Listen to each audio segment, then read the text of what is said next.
Once assembled, the countdown begins with moving the rocket from the vertical integration facility to the launch pad.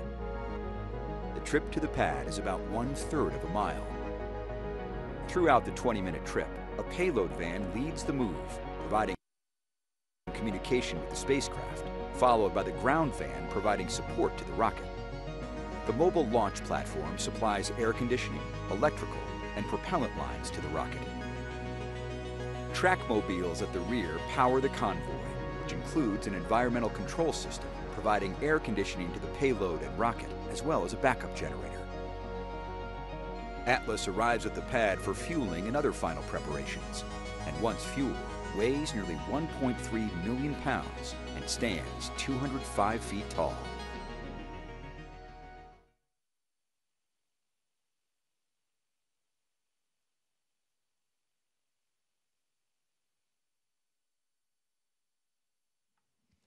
Here on Florida's Space Coast, the weather is often hot and humid as it is today. To withstand the corrosion that could come with these conditions, the Atlas booster is finished with an anodized coating. This coating gives the rocket's first stage its distinctive copper color, while also protecting it from corrosion. Another tool used to mitigate the impact of weather is the environmental control system, which provides air conditioning to the spacecraft.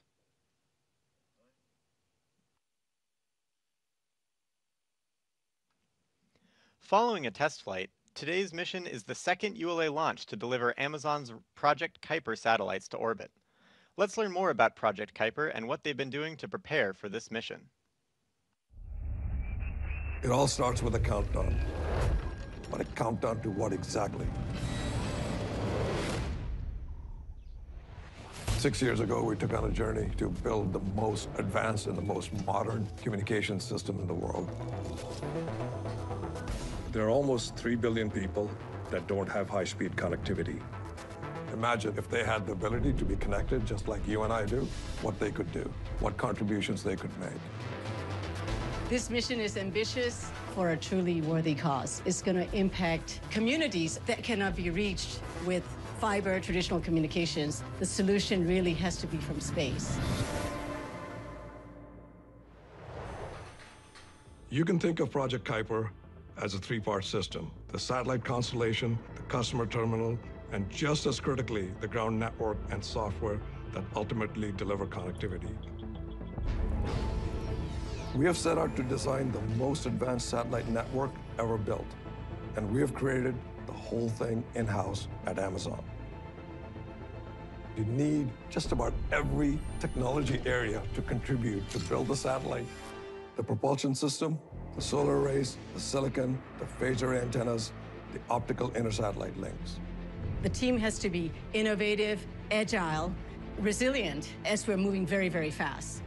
Building, testing, developing in-house has been an extraordinary ingredient. When we first proposed Project Kuiper internally, one of the first questions was, can you produce an affordable customer terminal? We knew that was going to be the linchpin of our system. The big breakthrough for us was combining transmit and receive antennas into a single aperture. No one had ever done this in the Ka-band. That let us pack a ton of performance into a really compact, really low-cost design. We're going to build tens of millions of these antennas, and we are well on our way. The design is done. We're now in the factory manufacturing it. We talk about the satellites and constellation, but Kuiper is a satellite constellation being operated as a network across hundreds of ground gateway terminals. Our ground network is spread out all over the world, and each site connects back to AWS. We already have a bunch of these sites installed everywhere from Australia to Germany, and more of them are coming online every month. There's a big difference between launching 2 satellites and launching 3,000 satellites. The past couple of years, my team has really been focused on how to achieve scale. Our own dedicated payload processing facility gives us the ability to control our own destiny. We've got the capacity to integrate up to 5 satellites per day and launch 3 simultaneous campaigns.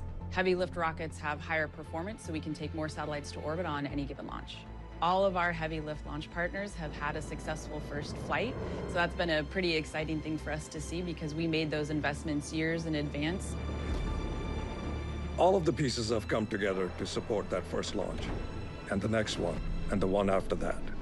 It might not all go perfectly, but we have an incredible commitment to this project and an incredible team committed to its mission. All roads lead here, a countdown to launch.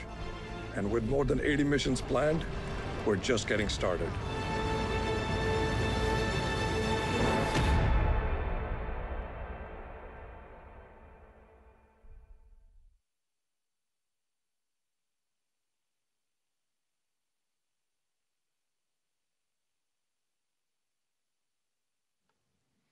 As we get closer to the opening of our launch window, let's check in on today's weather. The Space Launch Delta 45 forecast for our early morning launch is looking good. The probability of violating launch constraints is less than 5%. Ground winds are 10 to 15 knots out of the east, and the temperature is currently 78 degrees Fahrenheit. The primary concern for launch today is the cumulus cloud rule.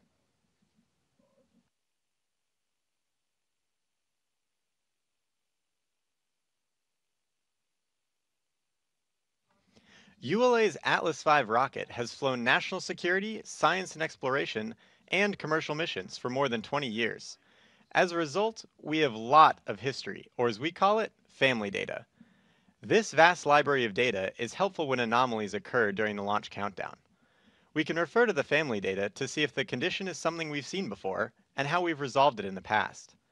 If we experience an anomaly, the planned holds, like the hold we're in now, give our launch team time to evaluate the condition, compare it to the family data, and determine the path forward.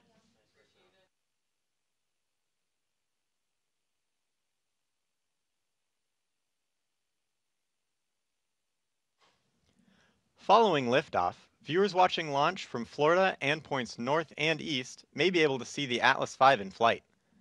To get a closer look at this visibility map, check out ULA Launch on social media.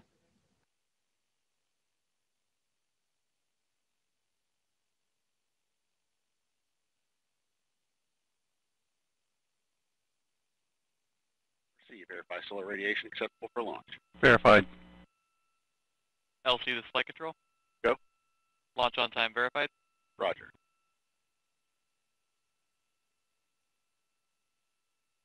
LC switch is ready. All steps are complete prior to the status check.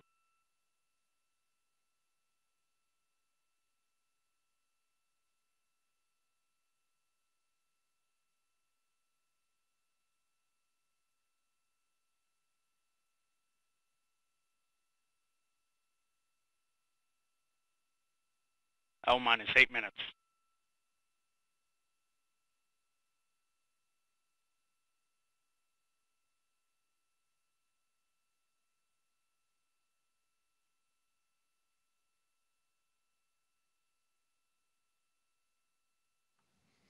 We remain in the planned 60-minute hold as we continue towards liftoff. In a few moments, ULA launch conductor Dylan Rice will poll the team for the final go to pick up the countdown. The launch conductor coordinates the launch team during a countdown, similar to a symphony conductor coordinating an orchestra. 28 engineers are polled to confirm the rocket is ready to proceed. This is the final status check for all Atlas vehicle systems, ground systems, the payload, and the U.S. Space Force Eastern Range. Let's listen in as Dylan performs the final poll.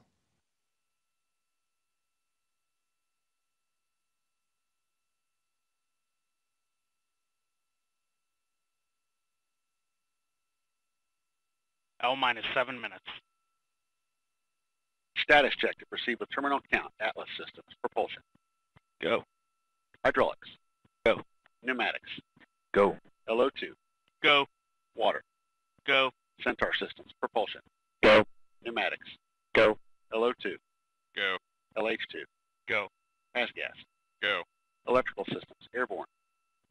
Go. Ground. Go. Facility. Go. RFFTS. Go. Flight control. Go. CCQ. Go. Op support. Go. COM. Go. Umbilical. Go. ECS. Go. Red line monitor. Go. Quality. Go. Op safety manager. Go. ULA safety officer. Go. Vehicle system engineer. Go. Anomaly chief. Go. Range and weather. Go. Launch director. You have permission to launch. Proceeding with the count. ALC verify T0 is set. for 10:54:30 Zulu. Verified. Polling is complete, and the team is go for launch. From now until liftoff, launch conductor Dylan Rice and the launch team will continue reporting the final steps in today's countdown.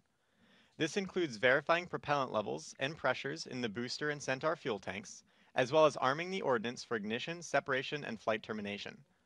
At T-minus 1 minute, the range confirms it is in a green condition for launch, assuring there are no nearby constraints like boats, planes, or weather, and that all tracking systems are operational. At T-minus 25 seconds, you'll hear Go Atlas, Go Centaur, Go Kuiper. This is the final status check for the rocket and payload. To dampen the acoustic shock at liftoff, at T-minus 6 seconds, the launch pad's water deluge system activates, followed a few seconds later by booster engine ignition. Then, after seeing Atlas lift off, you'll hear flight commentator Daniel Brunson providing updates as the rocket ascends into space.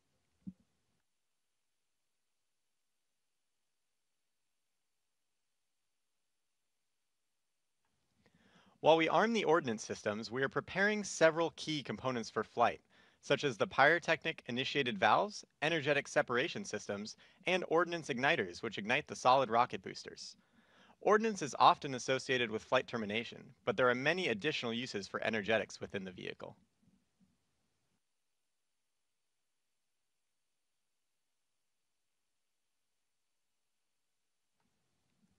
This is Atlas Mission Control at T-minus 4 minutes and holding. We anticipate releasing the hold in just a few moments.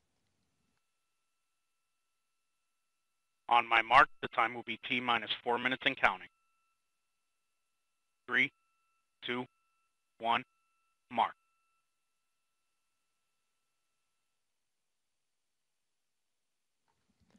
The countdown clock has resumed, and we are go for launch at 6:54:30 a.m. Eastern. After liftoff, ULA's Atlas V rocket will fly northeast from Space Launch Complex 41. Here's a look at today's flight.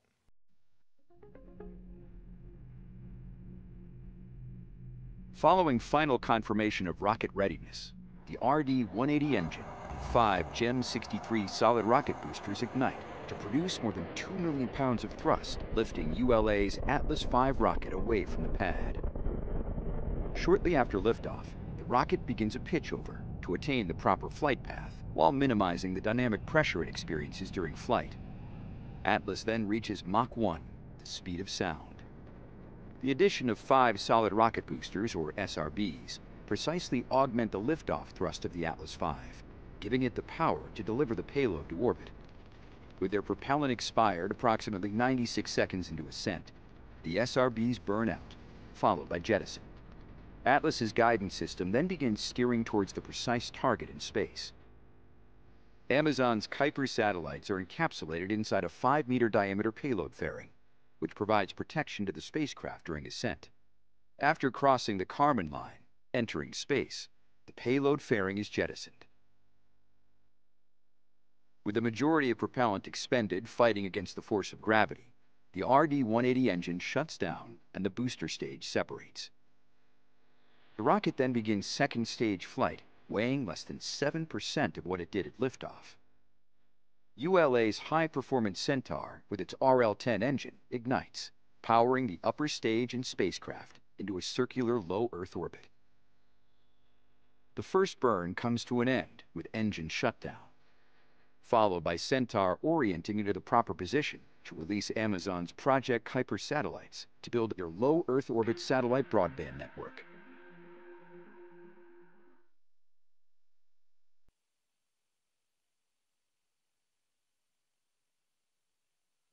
$140. Launch enabled. $137.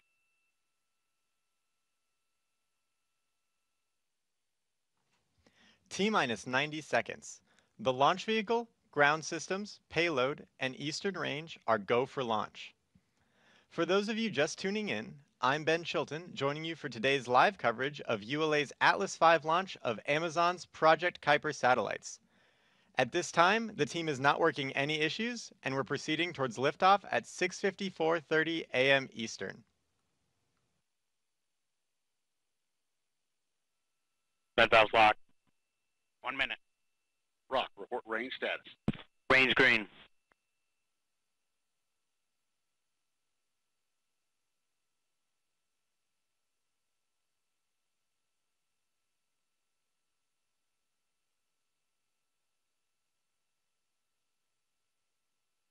40. Stable at step 3.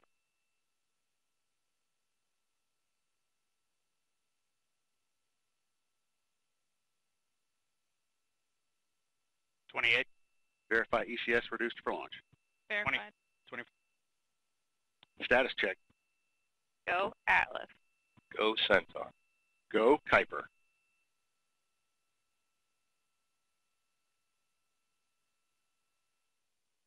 T-minus 10, 9, 8, 7, 6, 5, 4, 3, 2, 1. We have ignition and liftoff of the United Launch Alliance Atlas V rocket, carrying satellites for Amazon's Project Kuiper Internet constellation, continuing a new chapter in low Earth orbit satellite connectivity.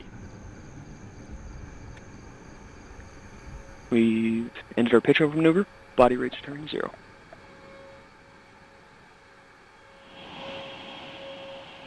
.5 miles in altitude, traveling 1,200 miles per hour.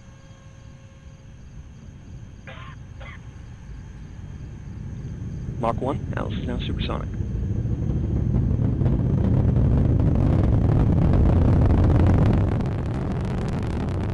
You are hearing Daniel Brunson providing launch vehicle Back up ascent to near full power. 2 miles downrange, 6 miles in altitude. Hydraulics continue to look good. Body rates as expected.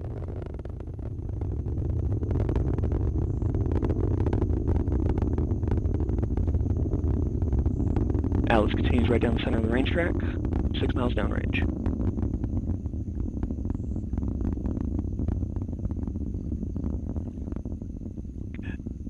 Entering our next throttle bucket, preparation for SRB burnout.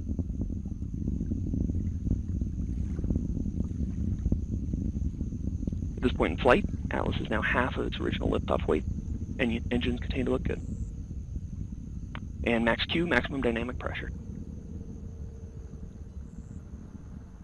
And good indication of SRB burnout. Engine response continues to look good. Preparing for SRB jettison. Vehicle throttling back up to full power. And we got good indication of separation of all 5 SRBs. Hydraulics continue to look good. Body rates looking as expected.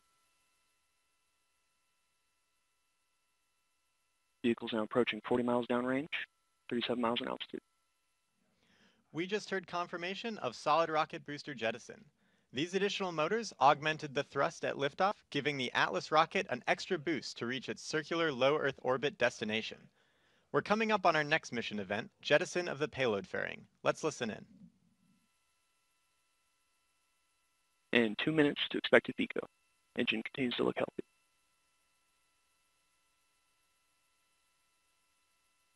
Vehicle is now 72 miles downrange, traveling at 5,500 miles per hour.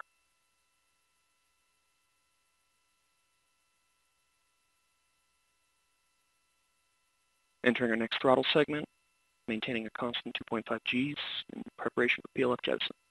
And we've got activation of the RCS system on the upper stage. Vehicle's past the Kármán line. We've exited the Earth's atmosphere.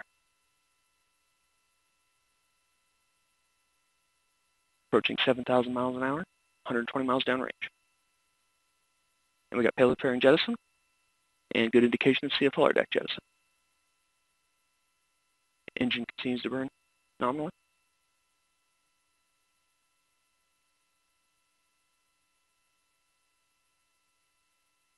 $60 seconds to nominal VCO. Hydraulics continue to look good. Flight commentator Daniel Brunson just called out confirmation of payload fairing jettison.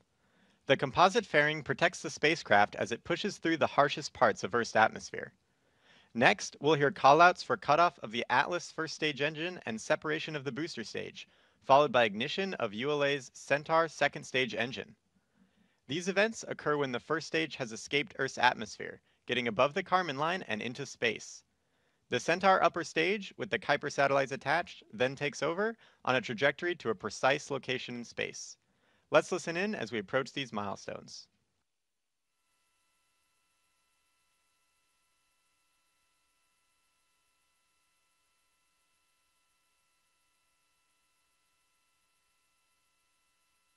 And completion of boost phase chill down, Engine housing temps responding as expected. And BCO booster engine cutoff.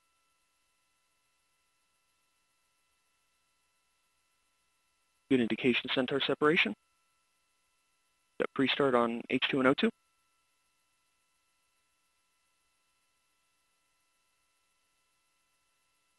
And ignition of Centaur upstage. This will be a 13-minute, 36-second first burn.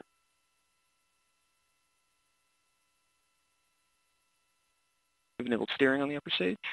Centaur PU set to open loop. This is Atlas Mission Control at T+5 minutes. We just heard flight commentator Daniel Brunson confirm the successful completion of the early milestones in today's flight, and all systems continue to operate nominally. The launch team is happy to have another beautiful sunrise launch of the Atlas V here on Florida's Space Coast. As we wrap up today's live coverage, I'd like to say thank you for tuning in to today's flight. I'd also like to remind everyone that for more information about ULA and the Atlas rocket, please visit ulalaunch.com and subscribe to our ULA Launch YouTube channel. And plan to join us for our next launch when ULA's new Vulcan rocket will launch its first mission for the U.S. Space Force. Before we sign off, let's take another look at today's liftoff. T-minus 10, 9, 8, 7, 6, 5, 4, 3, 2, 1. We have ignition and liftoff of the United Launch Alliance Atlas V rocket, carrying satellites for Amazon's Project Kuiper Internet constellation, continuing a new chapter in low Earth orbit satellite connectivity. We've ended our pitch over maneuver. Body rates returning 0.